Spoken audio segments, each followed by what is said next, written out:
Hi, this is Shibiyuto, and you're listening to Clamp Talk.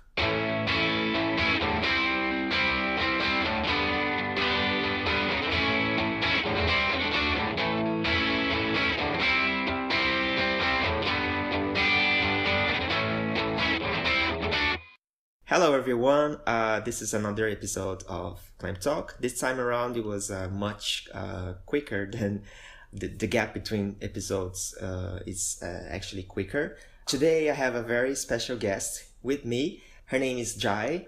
She's known actually for, she's been collaborating with the fandom and translating Card Captor Sakura manga chapters and other Card Captor Sakura related materials and actually clamp materials as well. I'm very happy to have you here today, Jai. Thanks for joining me today. Thank you for having me, and it's been really great to meet you today and to hang out today. Yeah, we had a lot of fun going around. So we were just talking briefly before doing this. Could you tell us how you got into clamp in the first place? Yes. So like many of the fans, I originally got into clamp and their series through Card Captor Sakura. That was actually my first Japanese anime that I watched. So, your first Japanese anime? I had watched, my very first anime was Sailor Moon, but I only watched it in English. And so with Card Captor Sakura, I'm originally from the United States. I watched the dubbed version that was on WB. And it was, I somehow, even as being younger, I picked up that it wasn't the whole story. Like something wasn't right. Yeah, there was something missing about it. And so I was really young at the time, I think maybe 13 or so. And I started looking into, we just got the internet at my house, and I started looking into the series and found out that there was a Japanese version. And I'd never heard Japanese before.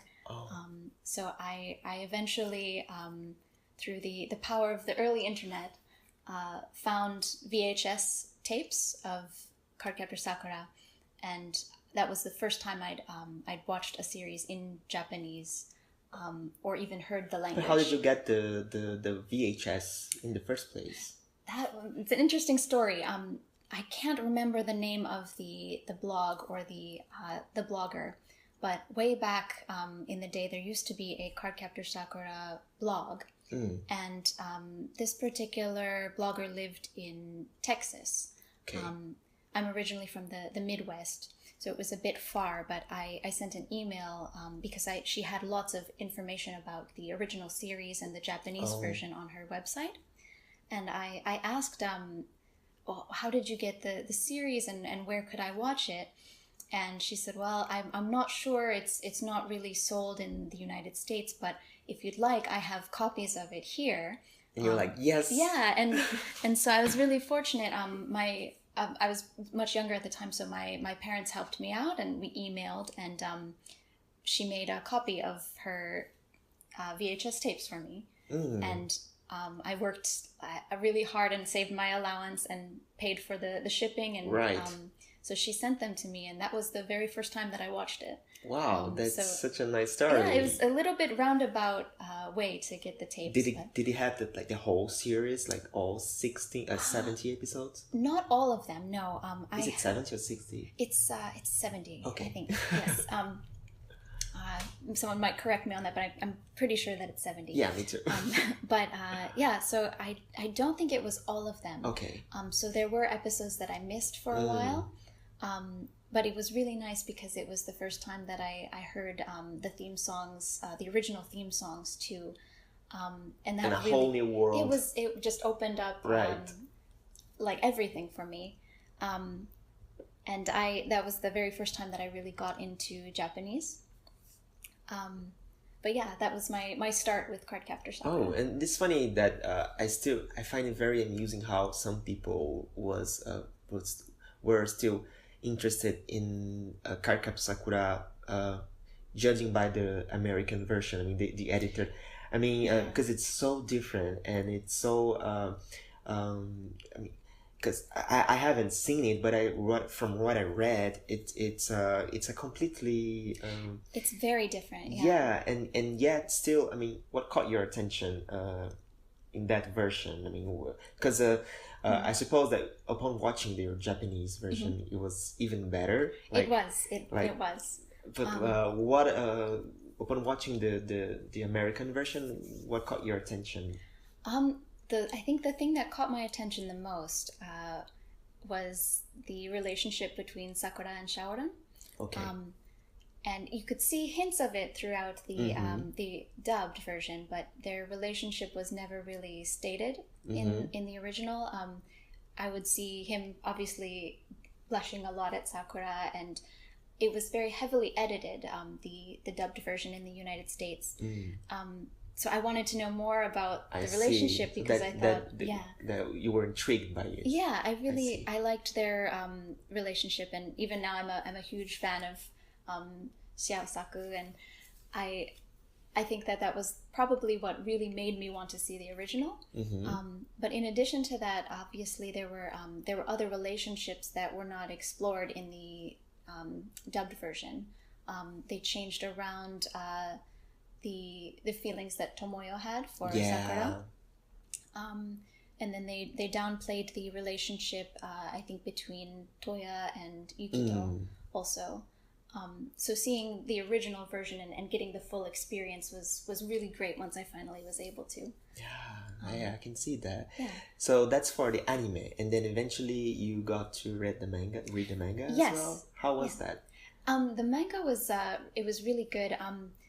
Back in the day, they had when they released it in the States. I can't remember which version I bought. I know there were a couple versions that were out, but it was the flipped kind. It was not right. the original Japanese formatting. So the first one I bought, I think, was flipped, if I'm remembering correctly. But then eventually down the road, I got the other version that they released, which was the proper the Japanese setup. But yes, I originally read the manga in English. Okay, and did you the anime, the Card Captor Sakura anime has a lot of original material, original episodes, which are just as great as the ones that are based on a manga. So what were your impressions when because I think it was the first Clamp manga that you've seen and that you saw. Yeah. So what were your impressions when you've seen the manga of Sakura? Haven't seen the anime before and then seen the manga. What were your impressions? It was a little bit different. So I guess that was the first time. So being the first time, I was surprised that they were different. And being younger, obviously, I thought, well, why is it so different from the original the original manga? Why is that different from the anime that they put out afterwards? But honestly, I love both of them a lot. Great. There's so many great moments in both series. Even the transition between manga to anime. I think that the original series did a really great job with that. I'm not sure. Some people, I think, disagree maybe, but I really love both of them. Both series stand alone as probably my favorite anime and manga. Nice. Actually, it's kind of interesting because I also, like you, Card Captor Sakura was my first contact with Clamp. And when they announced that they would publish the manga in Brazil, I was already very hooked in the anime. I was a huge fan already. And then I thought for a second, should I read the manga? Because it's the same story as the anime. Why should I just read it? It's just in a printed format. The anime is much better. I was thinking that sort of thing crossed my mind. And actually I was... that this would probably be better for a different moment, but I was even under the naive impression that Clamp were responsible for doing the animation in the first place. I see. I think that's probably a mistake that most people had at one point, but like I said, this is probably a topic for a different episode. But then so I the manga was published in Brazil, and I bought the first volume, and just because, let's check it out. And I was blown away by the art in it. I was really impressed because the anime is already very well drawn. Like the character design is very pretty. I mean, especially if you compare with other animes that were airing at the time. But then I saw the manga and I was like, oh my gosh, this is this done by hand? Like, people actually drew this, like, no computer, no, like, it's just, I couldn't believe it. With all the flowers and all the details and the whole new world that opened up for you. It opened up for me when I saw the manga, and I kept buying it, the other volumes, and so my first contact with manga, particularly the Card Captor Sakura manga, was really a turning point in my, like, fanboy life. So that's how I got to be more interested in Clamp and finding out, I mean, who are those talented people that drew this? Because because I was drawing, like, attempting to draw back then, because I think everybody goes through that phase at one point, right? I did too. And it's really hard to draw. It's really, really hard. And I saw the pages, and I was thinking, I wonder how long it took to draw just one page. And to put the story together and keep it going as long as it did. Yeah. So, it was very nice.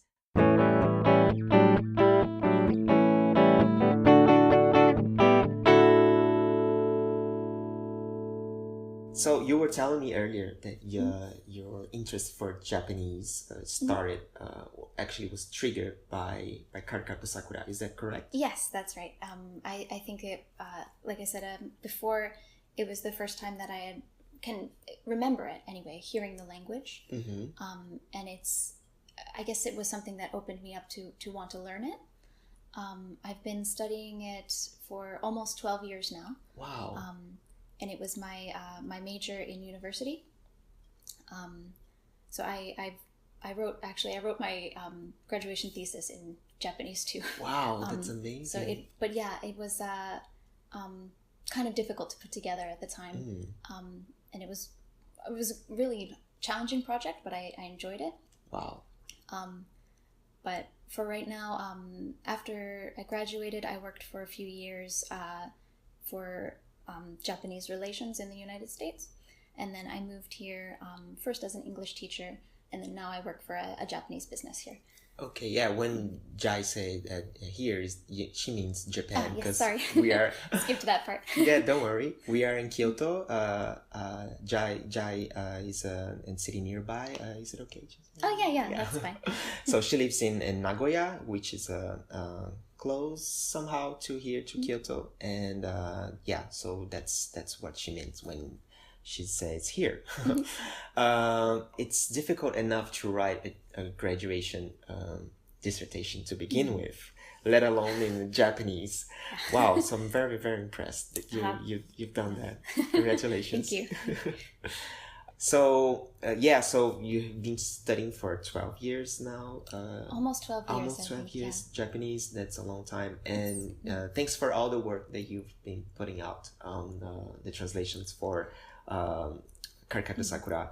I'm really glad to be able to help and to contribute to the fandom in this way. Yeah, we need more people like you, more translators, and it's always nice to have people contributing. And whenever I post something on my website, a chapter, I always try to use your translation, or even a Pennyco's translation is also great. Hey Pennyco, if you're listening to this, thanks as well for your translations. Thank you, Pennyco, and Shinjia. I'm not sure if I can pronounce your name right, but there's so many other wonderful translators. Sakura 84 Yes, Sakura Chan. 84. Sakura 84 Chan. There's so many other great translators that I've met through Clamp fandom now, and I really appreciate you guys also just helping bounce ideas off and making it into making the clear card arc chapters into something that's understandable for the fans. For everyone. like I said, I'm still working on trying to get my translations and my Japanese a little bit higher up even. So I really just appreciate everybody's support and help too. Great. Yeah, I noticed that you're very, very careful with your translations, and you're always like putting some notes and things that you're not sure. You always like not sure, but may have a different meaning or several meanings, and you always pointing that out, and that's really nice, because it's not like it's not just your vision. It's just like you even leave some room for like multiple interpretations, and that's really nice.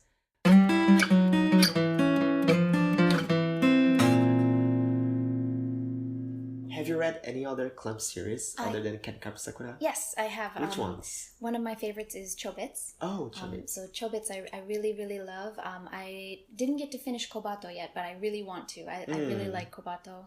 I've read Wish. I've read, what else? Part of Angelic Layer also. And then, what else? Let's see.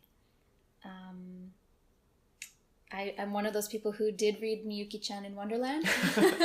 I also read some of the older works, like the Tokyo Babylon.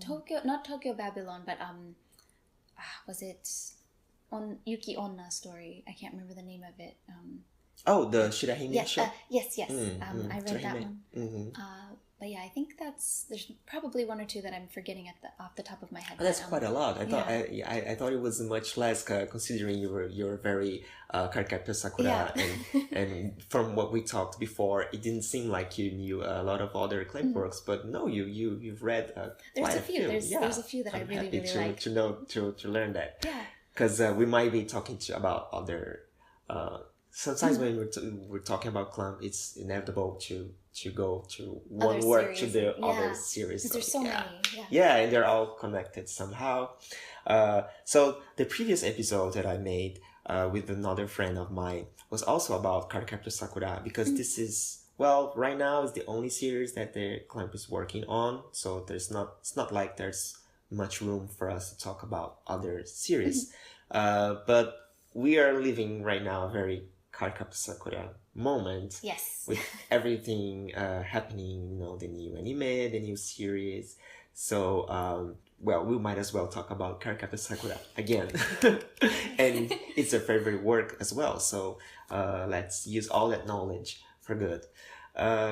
So first of all, I know you were very happy, like most people were, to learn about the comeback, the Card Captor Sakura sequel. First question, did you ever think it would happen one day? No, I was very surprised when it happened. And I think I told you a little bit about it earlier, but the very first time I found out, it was after I'd already moved to Japan. And I went shopping with a friend of mine in Animate, one of the anime stores here. And I saw a section for Card Captor Sakura. And I was really surprised, because usually older anime don't have spots in that kind of shop. Right. You usually have to search a little bit harder to find merchandise or books from those series. So I got really excited and thought, well, oh, wow, this is here. And then a few months later... What's going on? What year are we on? Yeah, this is great. Oh, I'm so glad they brought this back. And then a little bit later down the road, we went back to the shop, and the section had gotten a little bit bigger. Wow. And I thought, like, oh, something's happening, like everything is coming back. And the friend I was with at the time said, well, yeah, I mean, like, it's pretty soon, it's about time that it'll get a reboot, right? And I was just like, no, that's not gonna happen. Like, and then maybe half a year or a year or so after that was when the Clear Card arc got announced. And I was so excited. And up until that point, I think I'd been following some of the blogs on Tumblr that still posted a few things regularly about Card Captor Sakura. But then it got announced, and everyone found out and got really excited about it. And so it was great seeing, like, everybody come back to the fandom just fans coming out of the woodwork and Yeah. Really like everyone got excited about it again. Yeah, that's true. Like so many people coming back, and from the old days, and some new people too, like some new fans. It's really nice. And that's really what Clamp's goal was, I think, with bringing it back, was to not only make the older fans happy, but to show it to to the whole new generation of readers what they have. Okay. So. And how do you like it so far? I really like it so far, honestly. I know there's some mixed opinion about the clear card arc so far, but I think that it's following the same patterns that I agree. The original 2 arcs showed. Yeah. And I like the characters so far. There are things that I find maybe have some ups and downs in the series, but overall I'm really pleased with it so far. Great. And what are your theories about it? What do you think is going on? It's hard to say. That's a really difficult question, because there's so much information that we don't have yet. So spoilers, okay? Oh yeah, last time around I didn't give any spoiler alert, but maybe I should do it this time. Okay. So we're about to talk freely about what's happening so far in Card Captor Sakura. So if you haven't read up to the current chapter, please watch out, and here you can listen at your own risk. Okay, feel free to read what's available and then come back to this podcast later. Okay, so okay, you've been warned. Please join. So in the most recent chapter, Shaoran and Ariel were talking about Yunadi Kaito, the new the sort of butler character for Akiho. Yeah. And how he has magic ability. And it's something that Sakura has not noticed. Which is weird. Do you think it's weird? In a way, it's weird, but in a way it might also be kind of a throwback to how she didn't quite catch on that Mizuki Sensei had power. But she was like, in theory, she wasn't as powerful back then. True. That's true. Like, so that's another good point. Like what's going on that she hasn't noticed that feeling, at least. Especially since she's had the experience of with the moon magic. She's had the experience of seeing it with Mizuki Sensei and also with Yukito. She should know by now. Yeah, and it's interesting that Shaoran picked up on it, but he's very sensitive to that sort of thing also. I think that's something that a lot of fans mentioned as well, that he's kind of more receptive to that sort of thing. I'm not sure if that was his upbringing in a family of magicians versus Sakura's, where she just sort of got thrown into it later on. Yeah, that's a good point. But yeah, it's going to be interesting to see what happens, and if Akiho herself maybe has any magic ability.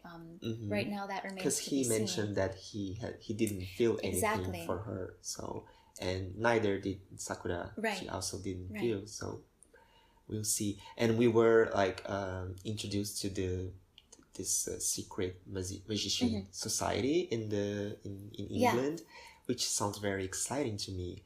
It's the first time we've seen it, something like that in the Clamp series. It's something that if Clamp really decides to go that road, like exploring more about that society and its members, it could be very interesting to learn more about it. And do you think that the D in Yuna's name is anyhow related to Phi from Tsubasa? I'm not sure, honestly. That's one of the things that I'm not sure quite what they're going to do with that, and what direction they're going in. I've seen some talk online that it might be sort of either just a wave at Phi, or perhaps there's some sort of relation there. So that'll be interesting to see what exactly comes up with that later on. And it was neat to me that I think Shaoran had brought up, well, why would a magician actually just have the D in his name and just casually have it out there? And then Ariel kind of brought up, well, perhaps he's so powerful that it doesn't matter that it's in his name. it wouldn't matter if someone kind of recognized that he is actually what he is. So it's hard to say at this point, but I'm looking forward to the next chapter for sure. I hope they continue that talk, because we're all looking forward to that. So, anything else you like to add about the manga, the new series? Something that you're looking forward to, or something that happened and you really liked, or something that you want to happen that you want to see until the end of this arc? There's so much. I could talk about that for a really long time, I think, but I guess. Is there anything that you're really looking forward to, like this has to happen the next chapter? Oh, if not the next chapter, then the following. Like you have high expectations for. One thing that I really want to see is I want to see what the deal is with Momo, the little plush toy, toy. Because obviously suspicious. There's a pattern with there was Yue, Kero-chan, and Pal Reed, and then Spinel, Ruby, Ariel, and now we've got Yuna, Momo, and Akiho. So there's the pattern of the three figures, these three characters as a set. So I want to see something happen with Momo in the future. And then also, you don't think it's only a plush toy? No, I don't. If it was, that would be the biggest surprise that Clamp has ever thrown at me.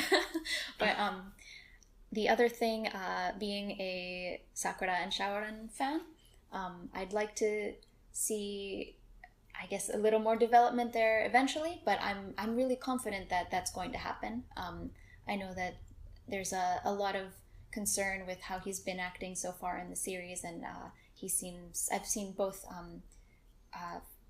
fans overseas and Japanese fans saying that, oh, he's so cold now, what's happening? Why is he, not so happy to be going on a date with Sakura? Or why is he not happy that she's inviting him? It's not that he's not.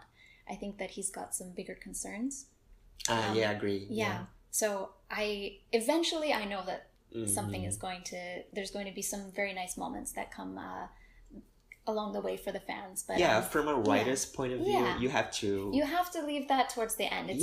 There's a build up for that, and I'm very confident that that's going to be a big payoff. Please, people, be patient a little. It's coming. It's definitely coming. But until then, there's going to be, I think, a lot more things coming up with the actual story and plot, and I'm just excited to see where they take it.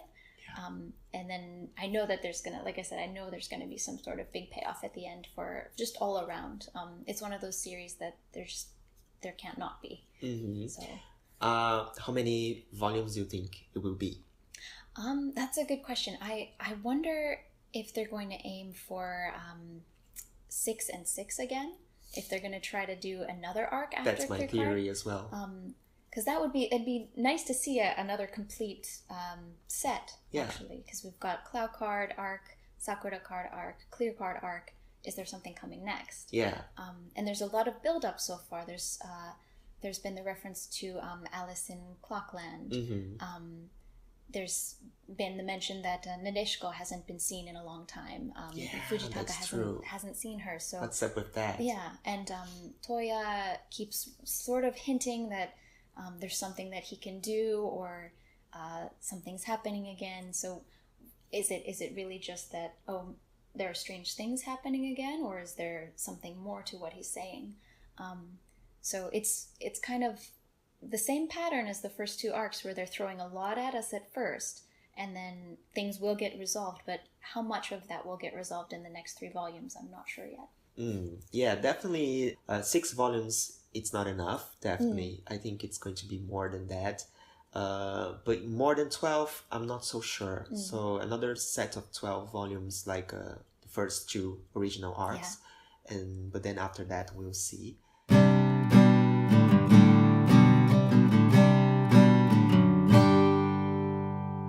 Okay, so let's talk about the anime now.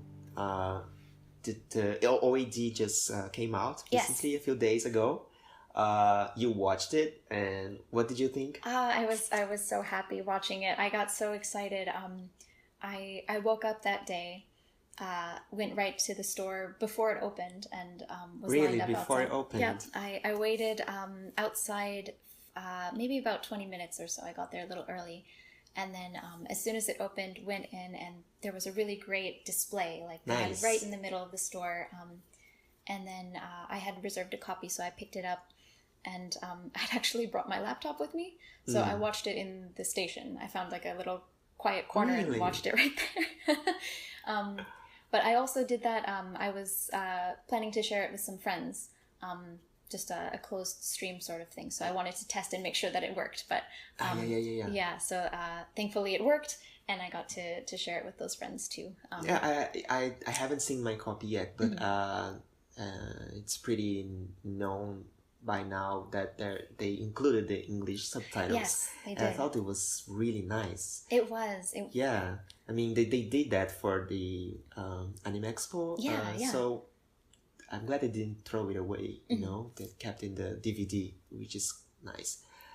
So were you happy with the animation, everything about it? I was. I was really excited that all of the voice actors came back for it. That was really nice. It was fantastic. It to felt have the like original cast. there was that not, time didn't there was pass by. Yeah, exactly. It felt like it felt like they kept that OAD. You know, it was recorded back in the day, and they just had it in the vault and didn't share. Yeah, it felt a lot like that. I think I also really did like the animation style. It to me it watching it felt like it was the same series, even though obviously there are differences from the original anime's animation quality, not the animation quality necessarily, but the process, the techniques, the process, the design. It was obviously updated, but comparing it to other series that have also gotten reboots, I thought that this was one of the nicer reboots that I've seen. Thinking of Sailor Moon's reboot as well, there was a lot that fans were a bit more critical disappointed about. And that's not to say that there weren't good things about that reboot on its own. I didn't actually watch that one, but for this, I liked it a lot. I know that there's mixed opinions about coloring, for example, like hair color. I think she's a little too blonde sometimes. Sakura, I think her hair could look a little it's different from darker. The original, right? So I think that's something that surprised some people, but it feels like they never got it right. Like the original series is also, she's too too brown, her hair, and now it's too blonde. So it's like they're trying to find the medium, but haven't quite hit it yet. I wasn't very happy with it's called the haze, you know, when the animation has this haze kind going of fluffy on. feel. Like a dreamy appearance, and I think it's sometimes it's fine or on certain scenes, but I think they are overusing it a lot, and it's something that is I think is a reflection of today's animation. Like most animes that I've seen, I mean, I'm not a heavy anime watcher, but you know, you see things here and there, and they all look like that. They all look like this kind of soft, like there's a softness to it. It feels like someone put the brightness to the maximum, you know. And I just wish the brightness would be a little lower and saturation a bit higher, and but it was nice. I had a good time watching it. I think it was like you said, a good treatment for something that hasn't been done in almost 20 years. Right. And I think the effort was really they did a good job. I guess for me, I didn't nitpick about like the little things. I guess I as soon as I saw it, it was just like, this is fulfilling. It's like I'm a little kid again watching it for the first time. And I got so excited seeing all the characters back, and especially since it was such a big chapter, or a big series of chapters in the last volume too. To that, I was just talking to my friend Cinzia again, that I cannot watch a clamp anime without being, well, I wrote this on my website as well. It's hard for me now to watch clamp anime without being very analytical about it and very just enjoy, you know. It's just, I'm always looking and, you know, through the point of view of what the quality is like. Yes, which is okay. I'm happy with that. It's not something that it's been bothering me, but I'm always like watching and paying attention to technical things. But nonetheless, I think they did a good job for the OAD. And where do you think we put this in the timeline? Because it's kind of confusing, because we got the anime ending, we got the second movie, and we got this OAD and the new series coming up. So how do you, in your mind, how do you classify? How do you sort it out? So for me, I think I guess I've seen a lot of different opinions online too, and a lot of people think that the reboot of the series and having the OAD and the new anime coming up, that it cancels out the ending of the original series and the movie, or the second movie rather, and makes that non-canon. Do you agree with that? I don't actually. Me neither. My opinion of it, and I guess I love the series so much, and it's always been such a positive series that I kind of just think of it in a positive way. I think that the addition of the OAD and the new series just makes the entire series split into two different canons, and you can just choose which one you prefer to go with. Clamp has never explicitly said anything about the second movie not being a canon option, and I think that they wouldn't say that necessarily. I'm not sure. Correct me if I'm wrong if they have said anything like that, but no, absolutely not. Even the script was written by Okawa, exactly. So it's canon until said otherwise. Exactly. So I feel as if the original anime series, the original ending, and the second movie are one stream of canon, and then the original series plus the new OAD ending, and so inserted where you will at the end of the original series, and the continuation, that's another sort of canon. So it's like you can watch the TV show up to episode 68 or 69, and then you don't watch, either you watch episode 70 and the second movie, or you go to the OAD it's just forward. It's all part of the same story and the same characters that we all really know and love, and it's just for me anyway, I guess it's what mood am I in that day, but it's all part of the same thing, and it's all part of what I really like about the series. So yeah, I guess it would come down also to whether we will see whether we will see the Hope card, which was in the second movie, right. Which is the fusion of Void and the other card that didn't have a name when Sakura created it. So if we see that, then second movie did happen in the original storyline. But if we don't see it, then I guess it's like you said, like two different paths that you can follow. I know a lot of people have also brought up the Ariel's house. Right, which was destroyed. In the second movie, it was destroyed in the beginning, and that's where the amusement park was built. And then, if they're going to be following the clear card arc and have exactly, how are they going to do that? What exactly are they going to tie in anything, or are they going to not even reference it? But that's a good point. I think we'll see what happens there, but I think either way, whether there's one canon or two canons, it's something that you enjoy, then just pick the way that you want to enjoy it. And the other thing that I'd really love to see actually coming up in the new series, or rather the other character, I really would love to see Meiling brought back. I think a lot of people I've been wanting to see her in Tsubasa. Actually, I was really frustrated, like characters like Meiling and Hokuto, that they never showed up in Tsubasa, and it's not because Meiling is an original anime character, because they they did bring Debonair. Debonair is an original character from Ray Earth that it only exists in the anime series, and yet they Debonair appears in Tsubasa. Okay. So it's Meiling could totally appear in Tsubasa as well. So yeah, I hope she will be in the anime. Do you think she might appear in the manga, or you think it's too late for that? I don't know. And that's an interesting point, because that's one of the things that really, I guess, split apart from the anime and the manga. She was not present in the original manga at all. Aside from, I think we had maybe one or two you have few illustrations. Yes. Yeah, the few illustrations that Clamp had done of her, but they were obviously not, the character herself was not included in the original manga run.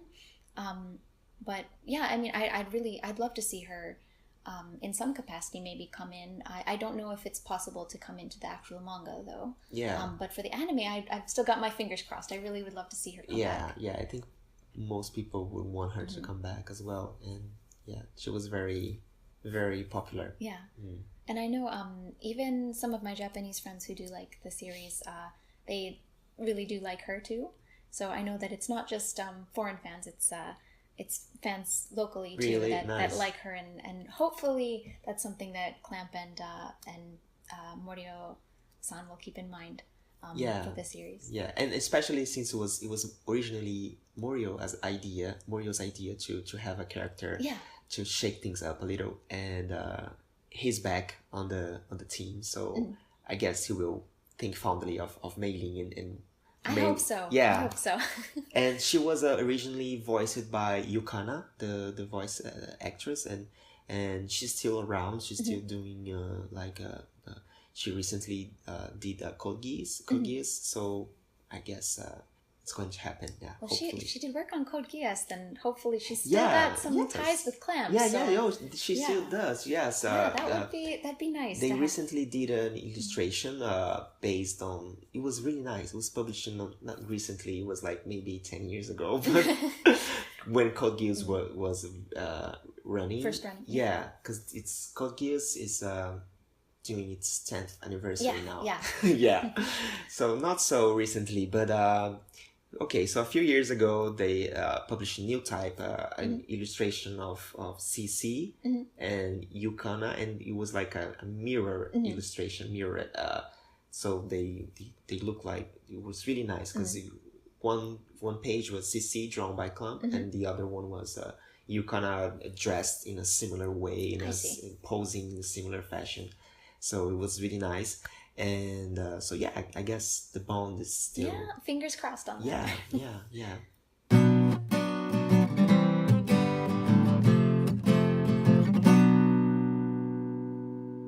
So what else can we talk about Card Captor Sakura?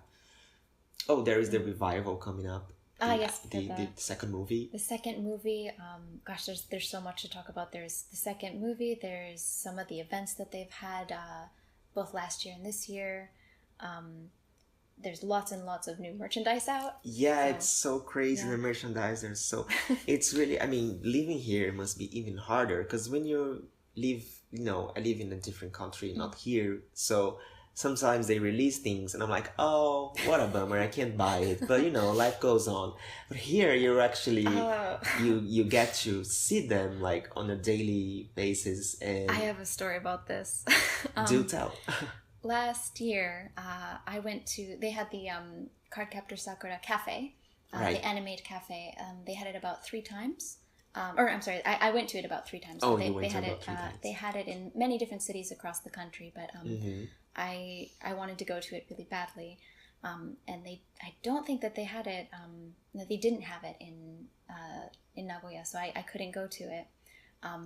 But I wanted to go when it came out.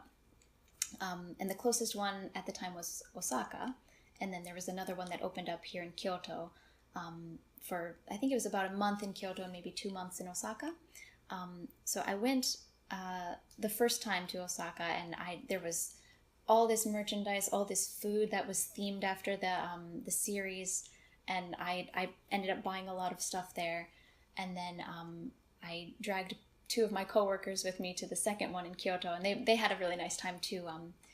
But I spent money on that, and then the third time when I went, I met some fans that I knew from Tumblr, and we all went together. I think it was about 4 of us, and I had bought more merchandise that time, and it was time to go home that day, and I realized, like, crap, I spent almost all of my money. I need to buy the train ticket to go back home. Wow. So I had to stop at the ATM, and I was like, I basically just gave Sakura my wallet today. Wow. But I made it home safe. That's completely understandable. Yeah, but I just kind of like, I got on the train and I just kind of like buried my face in my hand. I was like, oh my God, I can't believe I did this. Yeah, but I don't do that with any other series or any other event. So it was like, okay, well, this is a special thing.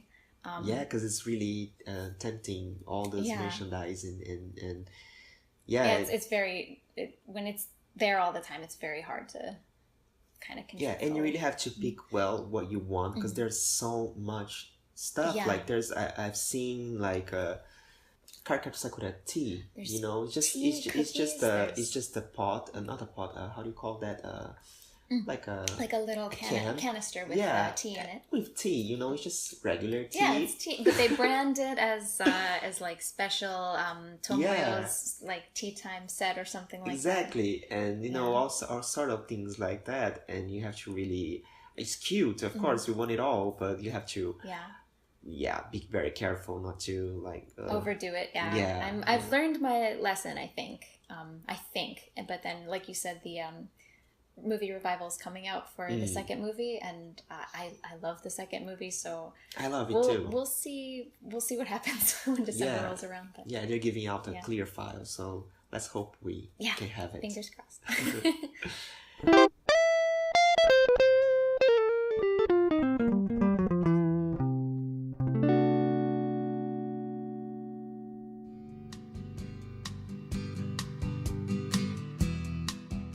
Okay, so we're wrapping up here today. I'd like to thank once again Jai for joining me today. Thanks again for having me. Yeah, it was really, really nice meeting you. I met Jai today as well, so we had a great time together. We walked around many places here in Kyoto, and she took me around. She was really sweet. And thanks again for all your work in the fandom and for translating not only Card Captor Sakura, but also other clamp-related materials. And if you wanna check out Jai's translations, you can access her Tumblr. The address is cardcaptorcoconut.tumblr.com. So that's again, it's cardcaptorcoconut.tumblr.com. Make sure to check it out and support her amazing work with translations. Anything you'd like to add, Jai?